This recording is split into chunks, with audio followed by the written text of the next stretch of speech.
So strategy 3. This is a no different argument. I've already hinted at this at least for you. And this is that assisted suicide is just part of medical practice, and it's just a small incremental change. And consistent with interventions we accept as ethical and legal. And I believe that argument is fundamentally wrong, that acting with a primary intention to cause death and causing death is not different in degree from things that we allow. It is different in kind from what we allow. We allow nature to take its course when there's nothing more useful we can do medically. But that is allowing to die. And taking away life support treatment when patients or their family refuse it, that is respect for the person's right to inviolability, the right not to be touched in any way, including by medical treatment, without your fully informed consent. So the pro-euthanasia people argue that those rights to refuse treatment, which means you will die, probably if you're on respirator, that establishes a right to die, and again they use the no difference. Why does it matter if you die because of a lethal injection or you die because the respirator was taken away? Well, when the respirator is taken away, that is, you die a natural death. If there's nothing wrong with you, if you haven't got a failed respiratory system, you won't die. And in fact, that happened with Nancy Cruzan in the United States. They finally agreed to take the respirator away with the permission of the Supreme Court of the United States. And they thought Nancy Cruzan, she'd been very seriously brain injured in a motor accident. They thought she'd immediately die. She didn't. She lived for another 10 years without the respirator. So she had a natural death. She was unconscious, and it's a very sad situation. But that does not establish a right to die, let alone a right to be killed, which is what you're claiming with euthanasia. So, and euthanasia is a radical change in foundational societal values. It's not an incremental change. It says that the right to individual autonomy and the right to use that to have yourself killed trumps respect for the right to life. And it's very important to understand that the right to life in our societies has to operate at two levels: respect for every individual human life. And even if you said, well, euthanasia, I think it does breach that, but even if you said it doesn't because the person's competent, they want it, they've given informed consent, it still harms the right to life in society in general. And that's the other form of the right to life that we have to worry about. Another argument is that we accept what is called palliative sedation.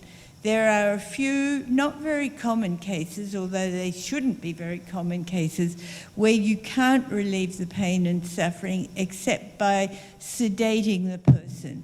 And used properly, that is not euthanasia. The doctors who do this it does not shorten the patient's life, and it's not intended to shorten the patient's life. And the drugs used are appropriate. Usually the person is allowed to come back to consciousness from time to time to make sure they want to continue with sedation, etc. There's another use of that, which is called terminal sedation, and that is, this is an abuse of palliative sedation, and it is a form of euthanasia. It's called in the Quebec legislation, for example, slow euthanasia. And that is where you deeply sedate the person and you leave them aside and you just wait for them to die. And I agree, that is no different from giving a lethal injection. It's the same thing. You've got a primary intention to cause death, and you actually cause death by leaving the person without any care or treatment. And there's been there's some worrying trends in that area. There's been a huge increase in palliative sedation in Belgium. And I think last year, the figure had gone up to 12,000 cases a year. And there's also concern in both the Netherlands and Belgium about doctors not wanting to do euthanasia, which is the same in Canada. Even doctors who didn't have a conscientious objection to it and put their names on a list of doctors willing to do it, have been asking to have their names taken off the list. And when asked why, they said, I did it once and I couldn't do it again. It was too traumatic. And the Dutch Medical Society has urged doctors to perhaps think of giving the patient the means to commit suicide rather than doing euthanasia, because it's finding that about 20% of the doctors are getting post-traumatic stress disorder. And interestingly as well, about 20% of relatives present at euthanasia suffer a mental illness as a result of the presence at euthanasia. So this is not a nice, simple, fuzzy, loving little event, you know, which is what it's portrayed as very often. It's a really, I think it's a horrific thing. I mean, even just the idea that you're walking into a hospital to come to somebody's bedside whom you love, knowing that they will die in front of you, they will be given a lethal injection. I mean, it's really, I think it's creepy. It's really creepy. I have a colleague that I know, Dutch colleague. He's a scientist, professor of chemistry at the university in Brussels. His name's Tom Mortier. And his mother, who was 62 years old, and the grandmother of his two kids, she and his father got divorced, and she found another male partner, and then that male partner dumped her, and she was very depressed about this, and she asked for euthanasia. And the first that Tom and his family knew about this, and they'd had a fight with their mother, she was, I think, quite a difficult woman, and hadn't seen her for about 2 or 3 months. Anyway, the first they knew about it was when the hospital phoned his home, and his wife answered the phone, and the hospital asked his wife, "What would you like us to do with your mother-in-law's body?" And they had no idea that she'd gone in for euthanasia. And, you know, that's one of the issues when you're legalising it. Should you have a provision that says that family should be told before you do this? And then, of course, pro-euthanasia people argue, no, that's a breach of medical confidentiality and privacy. I mean, it brings up so many issues, so many issues. So this was used also in the Canadian cases. That suicide is not a crime, so why should assisting suicide be a crime? Does anybody know the answer to that? Do you know why suicide's not a crime? Do you know if it was a crime? I'm sure Father knows. Who do you arrest? Pardon? Who do you arrest? Who do you arrest? Oh, you arrest anybody who's involved in it. That used to be the case. Suicide was a crime in almost all of our common law jurisdictions up until the late 1960s, early 1970s. But what that meant was that people themselves would not go, if they had suicidal ideation, they wouldn't go to a doctor, because the doctor would report them that they were going to commit a crime. And families wouldn't go because they'd be scared the person would get arrested. And there wasn't, even now there's not good access to mental health care, but there was even worse in those days. So what they decided to do was to decriminalise suicide so that people could get mental health help. And they did it in order to prevent suicide, that is to save life. And that's why suicide is not a crime, because it was done to try to save life. But assisted suicide remained a crime. They didn't want people encouraging it. But that argument was accepted in the court, that suicide is not a crime, therefore it can't be a crime to assist it.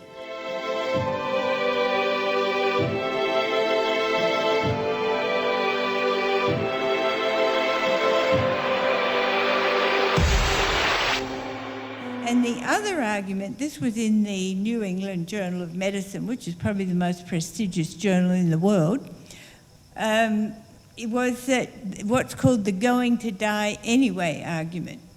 The argument was, look, this person's on their last legs, they're going to die anyway, why wouldn't you give them a lethal injection? Well, what's the answer to that? We're all going to die anyway. So, it's not really an argument.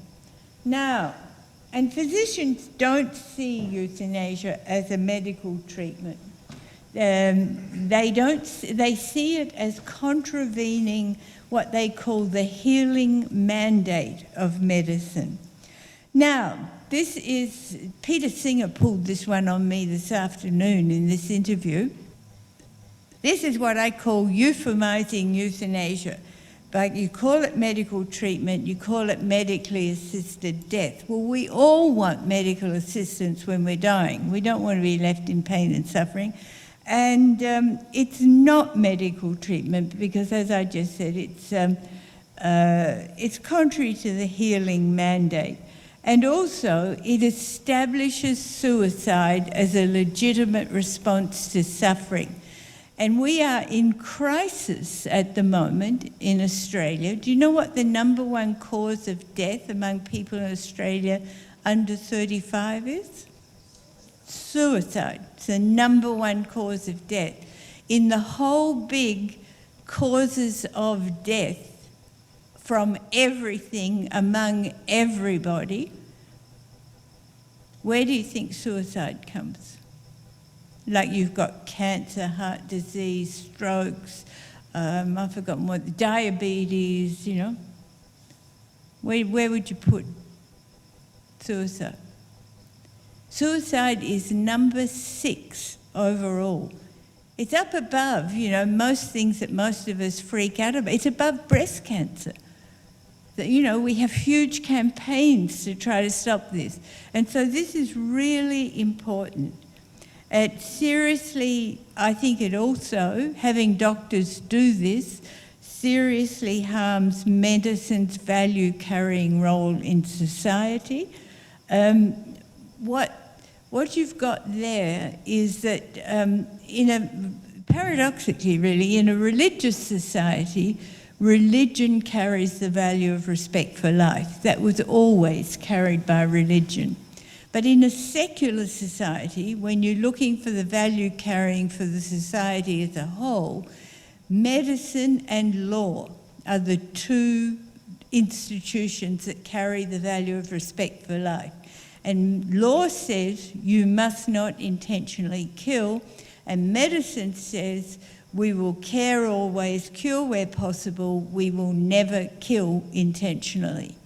And so those 2 institutions carry this value of respect for life. So what does euthanasia and assisted suicide do? It says, well, we used to do that. We used to carry that value, but now we think there should be some exceptions. And so it's very destructive of that. You can compare the language of state-sanctioned suicide or physicians killing their patients with medically assisted death.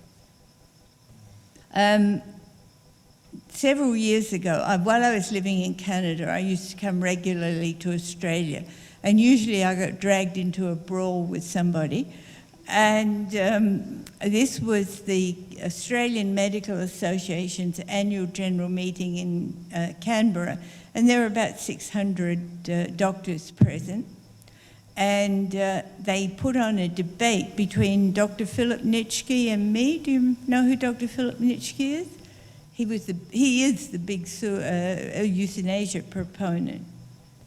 Anyway, I'm standing up there addressing them like I'm addressing you tonight, and I'm going thump, thump, thump on the podium, and I said, we cannot have doctors killing people.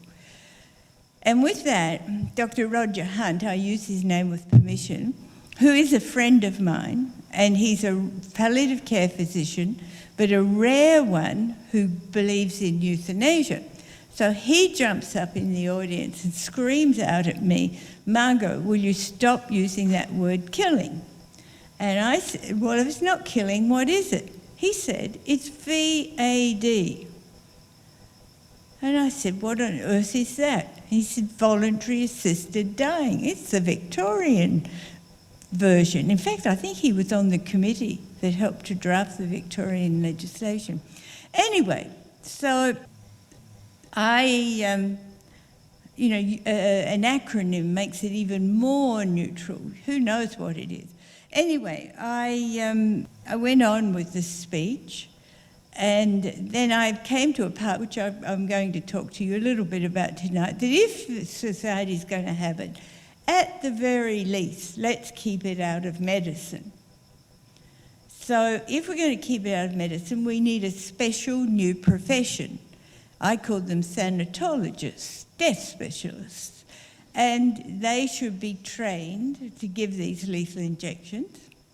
And then who should those thanatologists be? Well, what do you want? You want somebody who can understand the law very clearly and apply it very precisely. Well, who's trained to do that? Lawyers. So I suggested that we should have a group of specially trained lawyers who would do this.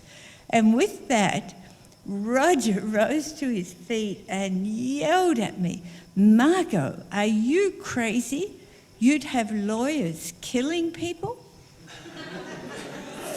So you see, when it was doctors, it wasn't killing. When it was lawyers, it was. In fact, in Canada, I suggested that the first 9 lawyers should be the 9 judges of the Supreme Court of Canada who authorised this, because you shouldn't authorise something that you're not willing to do yourself. Now, what we know is that terminology completely confuses the public, but it also confuses healthcare professionals. I'm surprised at how many of them do not understand what I started off with. What is euthanasia and what is not euthanasia? And as I said, that confusion is not an accident. I think that there's also what I call sanitizing euthanasia by associating it with medicine. And I've been arguing what I call that we must take the white coat off euthanasia. When people see a doctor, they think that they would never do anything that was harmful to them, and that they will do everything possible to help them, and that they would never act unethically. Now, that was the reason why in the US, where they do sadly have capital punishment still in some states, and the juries were unwilling to convict for capital punishment because of the horrors of the electric chair. And so the legislators and courts decided, well, let's use some nice, friendly, lethal injections. And the American Medical Association, or a lot of the medical associations, said any doctor that was involved in giving lethal injections for capital punishment would be turned out of membership, because it was just not appropriate for doctors to be doing that. And I think that's true too for euthanasia.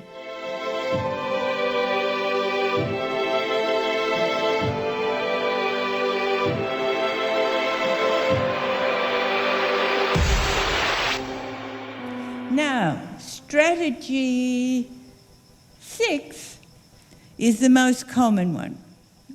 And that is label the opponents of euthanasia, or the opponents of any progressive values, as religious, and dismiss them and their arguments on that basis. And I have had this happen to me time after time after time. I do not teach or proclaim Catholic bioethics. I proclaim bioethics as I see it from my own personal standpoint. I had two old people in the audience who were obviously set up. They were in their early 90s, and they declared that they had agreed with each other that they would commit suicide rather than go into a nursing home. And I raised the issue about, well, what might that do to your family?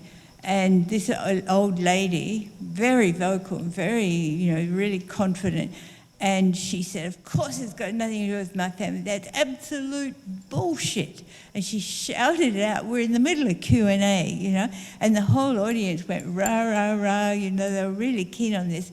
And Tony Jones asked me, but none of the other 4 participants, aren't you a Catholic? So, you can't win. So that's labelled as Catholic and get rid of you.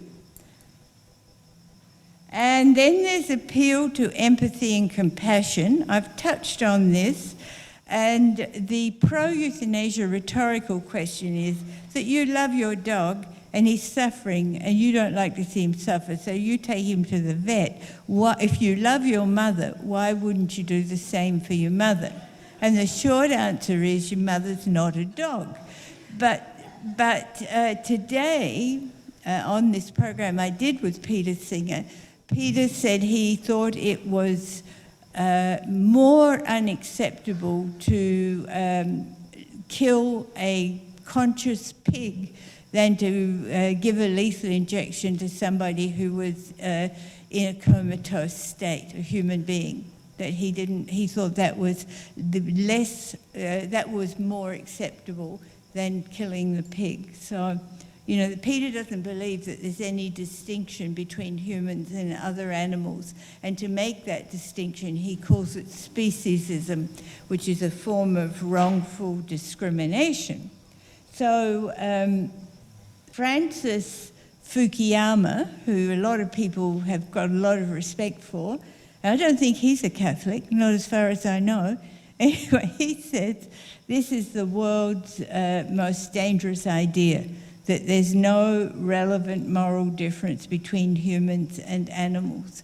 And I think that's right, because once you say that, then you really open the floodgates of what can be done. And then strategy 8, and this was also accepted in Canada, is that death can be a benefit. This is what's called the no deprivation approach. It's really an approach based on quality of life, that if your life is of such a bad quality, then you've got nothing to lose by being dead because you've got no enjoyable life to look forward to. And therefore, taking your life does not deprive you of any benefit. Indeed, it can be seen as conferring a benefit on you. So this is, it's a quality of life approach, really. And that is extremely dangerous, because we know from research that how others judge a person's quality of life is much lower than what the person themselves judges it to be. And this puts people with disabilities, old and fragile people, at great danger. Vulnerable people become at great danger. That is actually practiced in the Netherlands. It's not officially legal, but there's a protocol called the Groningen Protocol, which allows parents who have a baby born with a serious disability to have the baby euthanized after birth. And the Netherlands is now looking as well. Belgium has extended euthanasia to children. It is also possible in the Netherlands. And they're looking at extending it to people with Alzheimer's disease and incompetent people. And Canada's looking at the same thing, and Canada's looking at extending it to children. And a team, one of whom is my former student, a team at the Sick Kids Hospital, it's called, in Toronto, the biggest children's hospital in Canada, has already published an article saying that when it's extended to children, they're willing to do it. So this is the sort of thing that we are facing, and yet you have people tell you there's no slippery slope. So what are the insights from these strategies? Here is a summary of what calling euthanasia a progressive value tells us. First, individual autonomy takes priority over other values. Well, we've seen that. Seeking control. Choice gives the illusion of control. A rejection of human memory and of history, which John Ralston saw in a book called The Unconscious Civilization, calls human memory. It's a term I really like. And rejection of tradition.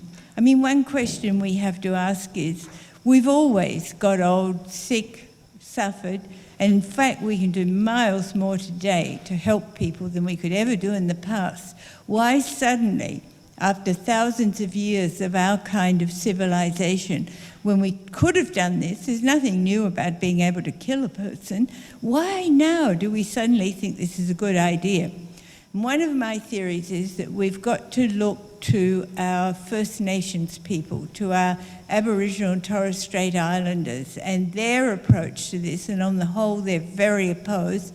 Magnificent Senate speech by Senator Pat Dodson in rejecting the Loyenholm bill, which would have reversed the prohibition on the Northern Territory allowing euthanasia.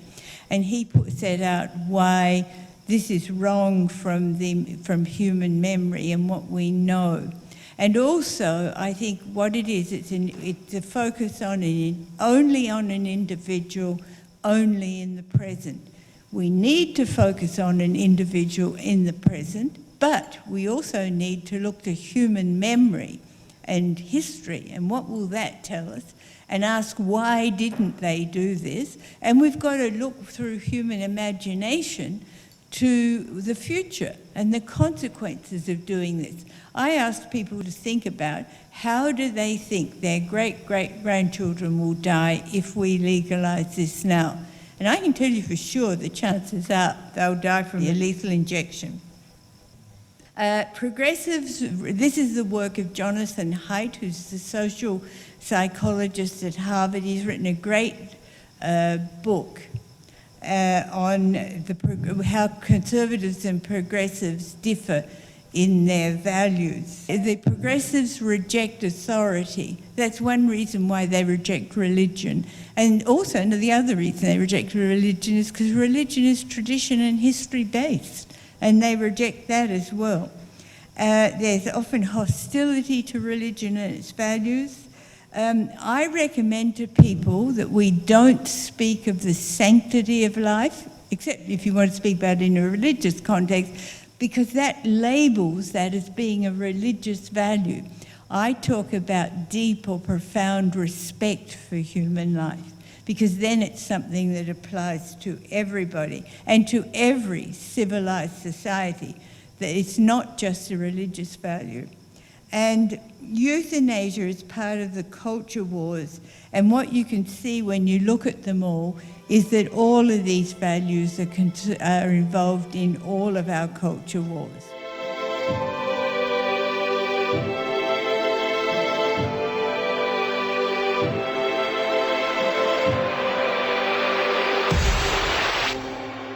So what can we learn from history, from human memory? The Hippocratic Oath that doctors must not kill, nearly 2,500 years old. I mean, we just, today Peter Singer said to me, there were lots of things that we thought were okay in the past, but we don't think they're any good today. I mean, that really is what's happening. Loss of trust in physicians if they kill. And that's a long-established warning. And there's a danger of a search for perfection in society through technoscience. Now, that's a whole other topic. Maybe one day we'll have a meeting on that. But that is part of this whole transhumanism, artificial intelligence movement. And it's also part of this prenatal testing. For example, currently in North America, around 90% of all fetuses with Down syndrome are aborted. And Denmark put out an article that said Denmark would be a perfect society by 2030 because there would be no longer any people in the society who had Down syndrome. And certainly in Quebec, I appeared before a parliamentary committee that was going to offer free Down syndrome prenatal testing to every pregnant woman as a routine test. Now, one of the problems there is that these women, they just get asked, do you want the usual tests? And they say yes, and they've got no idea what, so they're not giving their informed consent to the tests. Anyway, this search for perfection is really scary. It's from the New York Times of the 8th of October, 1933. The headline was, "Nazis plan to kill incurables to end pain. German religious groups oppose move." And it's a long article where what I suggested this is when we were debating euthanasia in Canada, that we could change the date to 2016 and, leave out the Nazis, but put in Canadian law with plans to do this. And then every single thing in that article would apply in Canada. Now, the pro-euthanasia people go absolutely ballistic at me when I raise this, and in particular, they hate any reference to the Nazis. But if you read this article, you can find it on the web. So a guarantee is given that no life still valuable to the state will be wantonly destroyed. In other words, your only value and the only value of your life was what it would give to the state.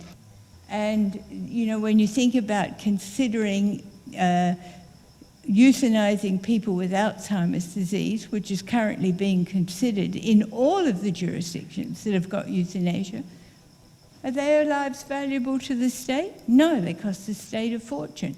Can taking their organs help with organ transplants? Yeah, not a bad idea. I mean, this is the sort of thing that we have to look at. It's really, really, really horrific, and it's not a straw man. And at the time, I used to argue with the head of the College of Physicians and Surgeons of Quebec, who was a very, very powerful advocate of legalising euthanasia in Quebec, where it was first legalised in Canada. And I used to tell him these things would happen. About 6 months ago, he wrote an open letter on the College of Physicians and Surgeons letterhead. His name is Dr. Guy Robert. And in it, he separated himself from what is happening in Quebec and said he never imagined. In fact, he told me in one of these public discussions we had, there will never be more than 100 cases a year. In Canada, there was 8,000 in the first 2 years. And, that's the sort of thing Andrew Denton says. It'll be rare. But if Australia had the same rate of euthanasia as Canada currently has, it would mean wiping out 6,000 people a year in Australia. That is the entire population of Lakes Entrance in Victoria. So you've got to think about it in these concrete ways. Anyway, Dr. Guy Robert said it never occurred to him that this could happen. He didn't believe that could ever happen, and it was no longer medical treatment, that it had been normalised as a way of death so very rapidly, and that it was state-sanctioned suicide. That's what he in other words, suicide by doctor instead of you know about suicide by police, when somebody does something because they want the police to kill them, so that they're really suicidal. So this is suicide by doctor.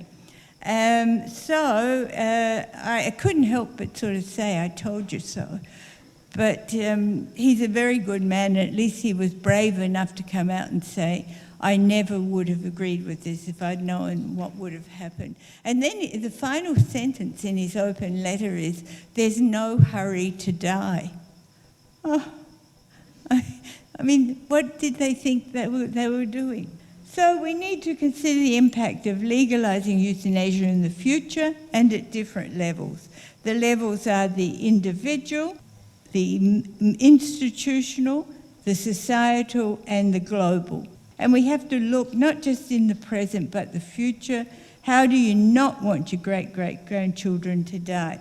Now, I have suggested elsewhere that we're now acutely aware that we can irreversibly destroy our physical ecosystem. That's what the environmental movement is all about, trying to prevent that.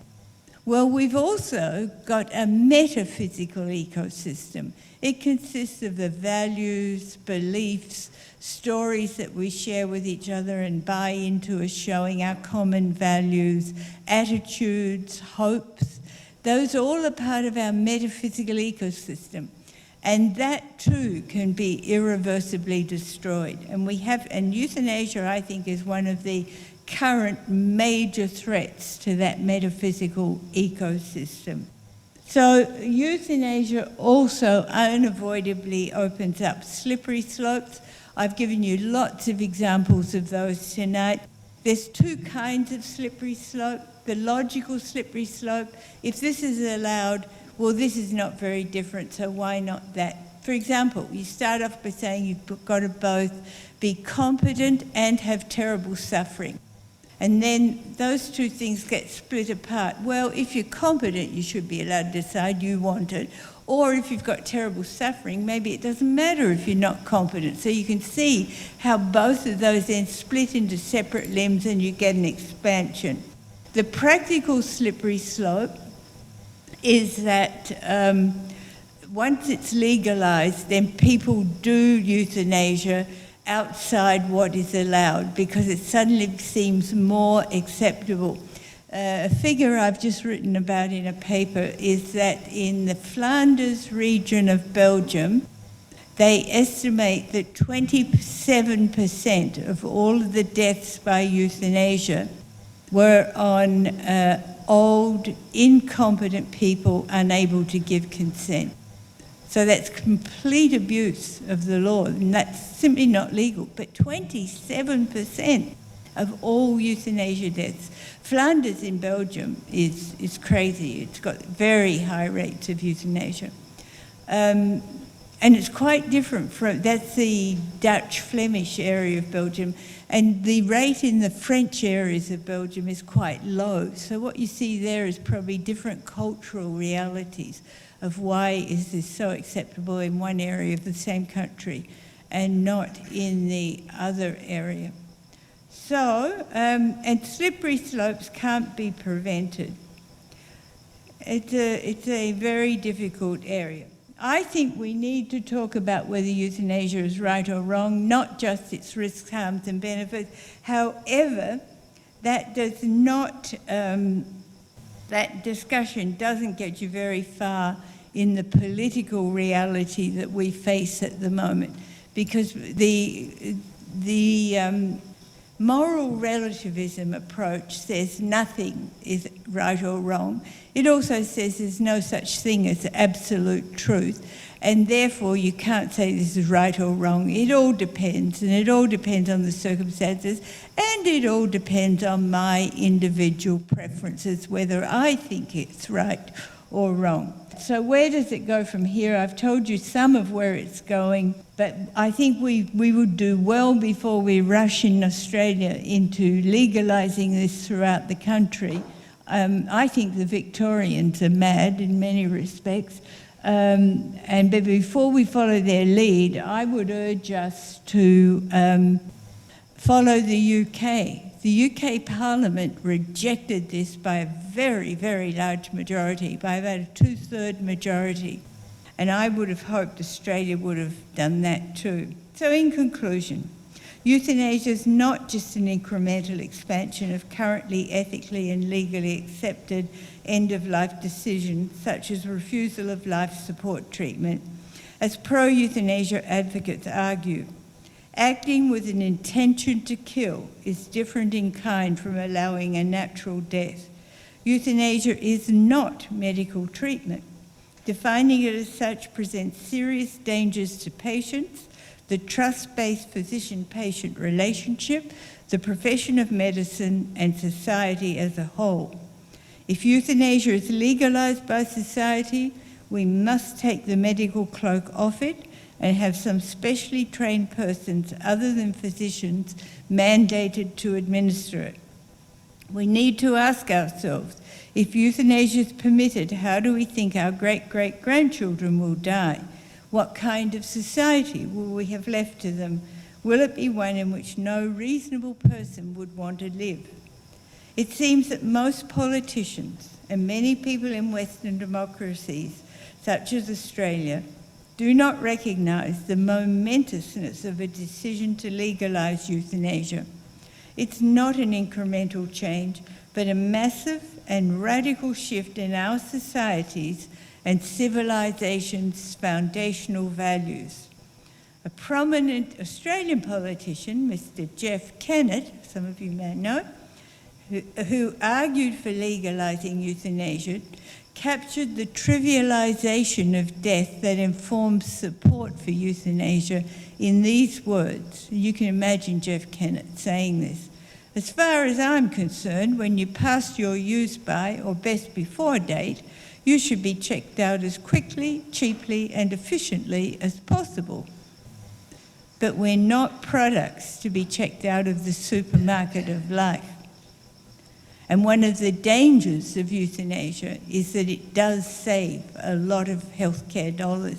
The Canadians have already looked into this, and they had worked out that it will save at least $139 million a year for healthcare.